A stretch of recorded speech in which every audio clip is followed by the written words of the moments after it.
Hey, so we've been getting a lot of requests lately from people wanting to know what are the major things that have changed in work patterns since the move to work from home a few weeks ago due to the COVID-19 pandemic.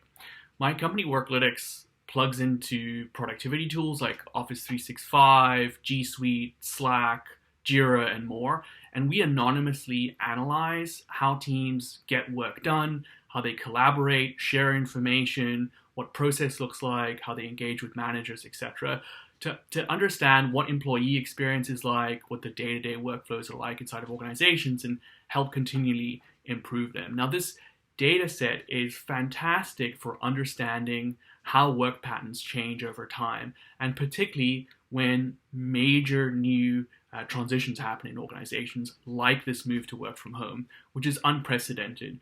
Hundreds of thousands of employees are now working in that scenario, and many have never done that before. Many managers have never managed remote teams before. What are the impacts that that's having on things like how well we communicate, we collaborate, share information, how a manager is having to change their work patterns, etc. So we've been working with a bunch of our customers to develop over the last few weeks a work from home analysis and report, essentially looking at how those work patterns have changed since this major move to work from home across those organizations. And I'd love to share today a few of the things that we're finding across the many organizations that we analyze and what they're doing to try to address those issues, to try to get their support their managers, get their teams back up to speed, get them all the information they need, and to lessen the impact of this major change, and hopefully, even potentially benefit from it. And there are obviously a lot of organizations talking about, potentially moving to work from home or looser work patterns over time to allow flexibility. And so I'm going to go through what we found so far, and I'd love to hear everybody's feedback on some of these findings, whether you're seeing this in your organization as well.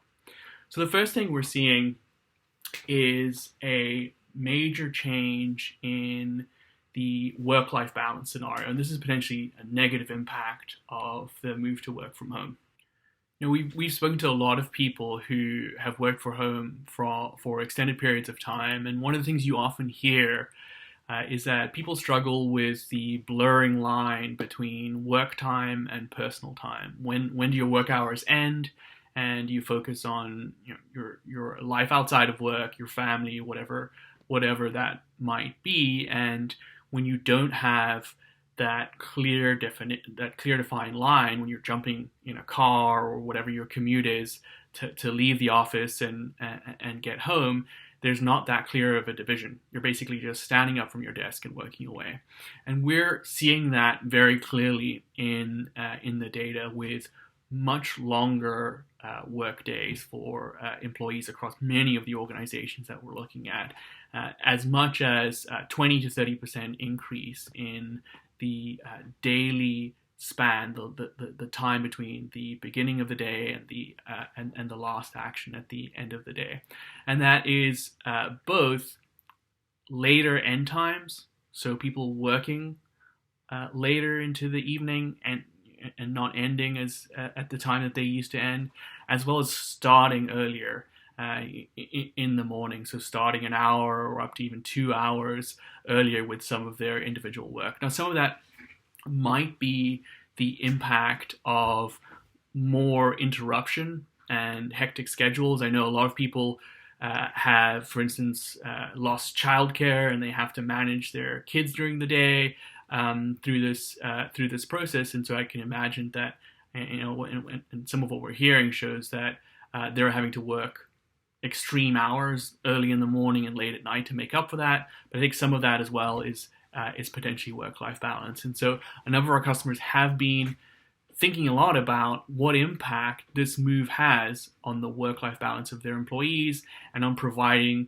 guidance around what expectations are, and encouraging people to draw a clean distinction between work hours and time for rest and resuscitation, so you can prepare for the next day and be as high energy as possible. So I think that's one of the first interesting things we've noticed, and really across the board we've seen that.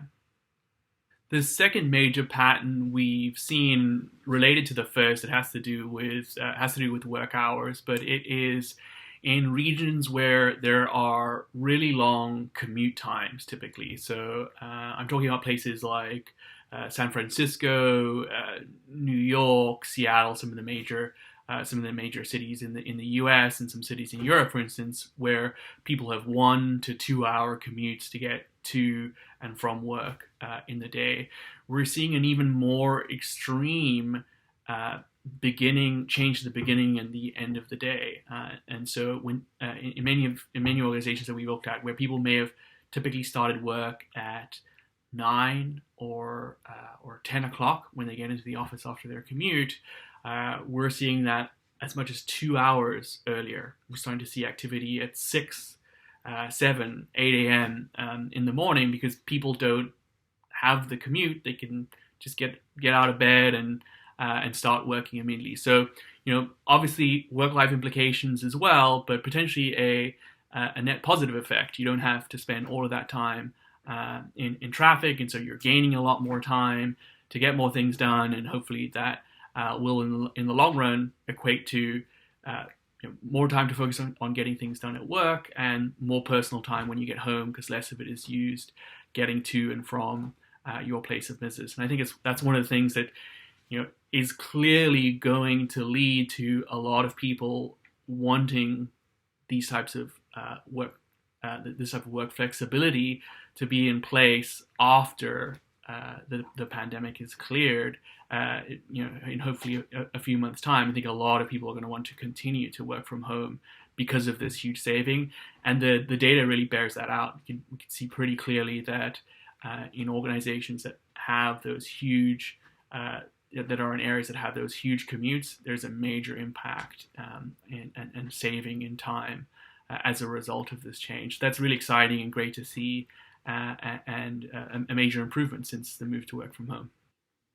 The third thing that we've looked at is what impact this move is having on the amount of collaboration and interaction happening in organizations. So we have a lot of companies concerned about less collaboration as people aren't face-to-face anymore. You aren't able to tap your colleagues on the shoulder and ask a quick question. All of that's moving digital.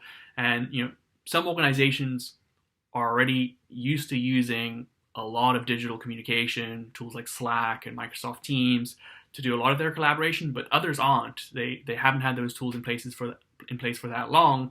They're more used to face, and they're feeling a much bigger impact of this move to work from home, a much bigger push to suddenly go completely digital in communication. And one of the interesting things that we've seen, and it's a pattern that we're continuing to analyze and look at, is we saw a big spike in collaboration. So people collaborating a lot more, collaborating with more people, with a broader group of people across the organization, and basically spending a lot more time over email, in meetings, using tools like Zoom, Microsoft Teams, etc. Just a lot more coordination and collaboration across all of those platforms.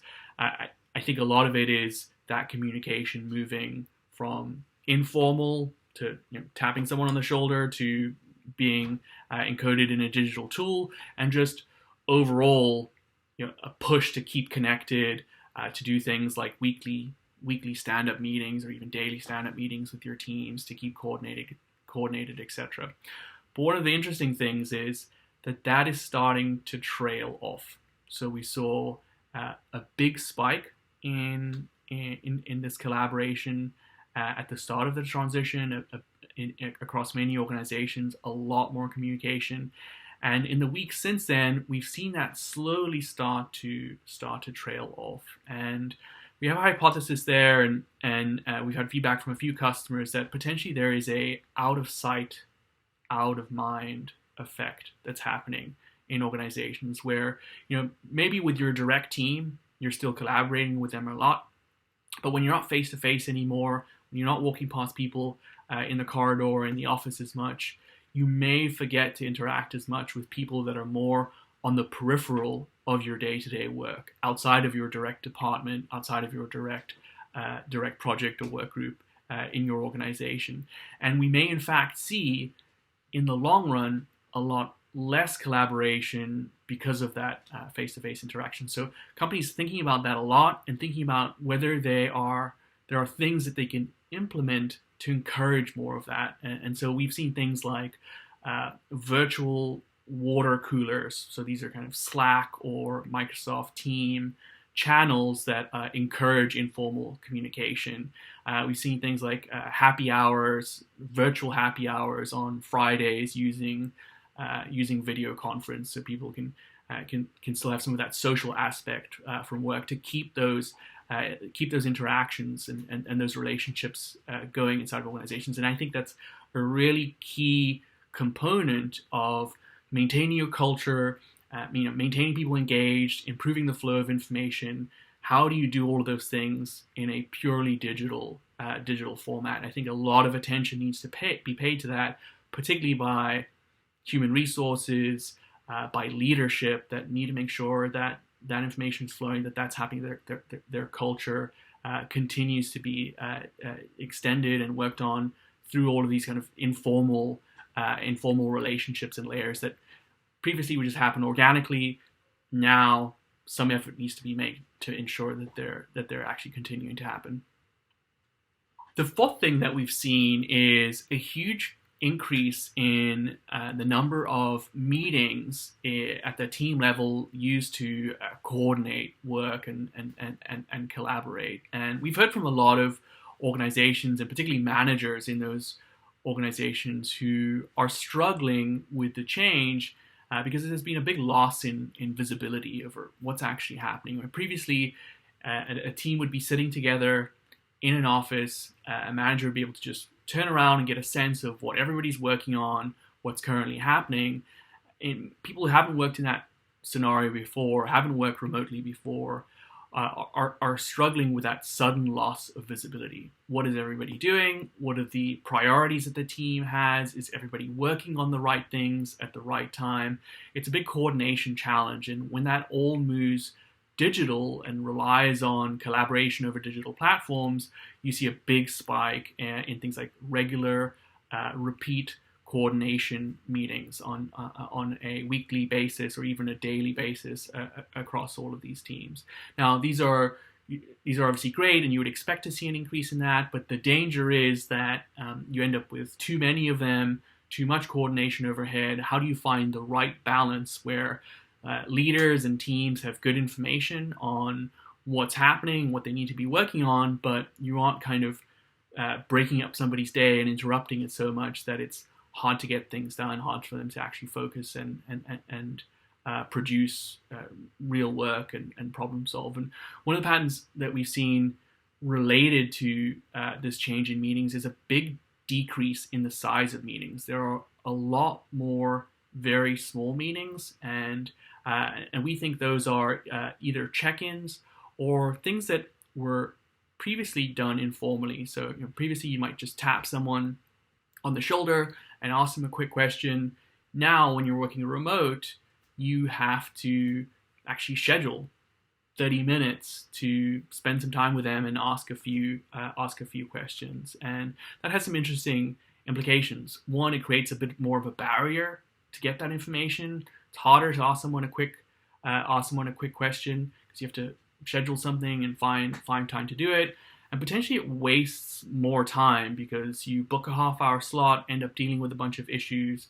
By the time that meeting's set up, you may have already half answered the question already, etc. So, second pattern related to collaboration. I think it's one of the key areas that a lot of organizations are spending time thinking about as this transition is happening and progressing.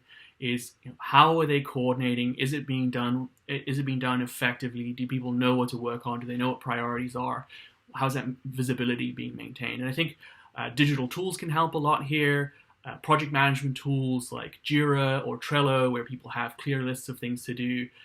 Many organizations that are used to working remote have those tools in place, but those that don't, they don't have that infrastructure. They're used to doing it more informally, and they are having to make a quick move to creating better systems for tracking and coordinating that work digitally. And so I think that's going to be a very major change and an interesting pattern and something that's top of mind for a lot of customers. The fifth major trend we're seeing is a big increase in the number of interruptions that people get from digital tools throughout the day. And that's actually something that we typically track at all times for a number of our customers is as you move to use more digital tools, obviously email, calendar, but things like Slack and Microsoft Teams, and they push notifications directly to your mobile phones and potentially interrupt what you were doing before. What impact does that have on people's ability to do focused individual work and things like problem solving, writing code, creative writing, design, etc. A lot of different types of knowledge work are impacted by how much time people have to do focused individual work. And we've seen a big change in that since the move to work from home as there's more and more coordination happening. It's a bit of a chaotic period, more and more of these types of meetings, people reaching out on messaging tools, etc. A big spike in the number of daily interruptions from collaboration. And then a second metric we track, which is focus time, which is how many hours people have per day on average to do individual focus work, a big dip in that metric over time. And that's something that should be a concern for a lot of organizations. It's particularly for knowledge workers. That has an impact on productivity, how much people can get things done. And so it's important that, particularly for those roles, that that chaos is a little more controlled. And I think there's two major things that we're seeing organizations doing and thinking about through that process. One is just better hygiene around how those digital tools are used, encouraging people to have good habits like not using reply all, not CCing 100 people on an email, not sending lots of messages to huge Microsoft Team or Slack channels with thousands of people inside them. And the second is to encourage people to take control over their own schedules. Don't let the push notifications on your mobile phone control how you use your time. Set up time where you're not interrupted by these digital tools. You're able to focus and get work done. So that's I think one of the major changes we're seeing through this transition. It's one that I think has potential to really impact businesses as it impacts productivity and the ability to get things done. And so people thinking a lot about that and what can be done to prevent some of that. And hopefully things calm down as people get used to working in this way over time, and that impact is lessened as a result. So that's a quick snapshot of 5 of the most interesting things that we found through this analysis of the change through work from home, using data from common productivity tools at an anonymized aggregate level. And we've been sharing this report with new customers and a number of companies over time, and we're interested in running it in as many companies as possible so we can do comparisons and benchmarks as well to get a better sense of what this looks like across different industries. So if you're interested in participating, or if you've experienced any of these major changes, I'd love to know what you think. Please leave a comment or contact us directly and let us know what you think. Thanks very much for listening.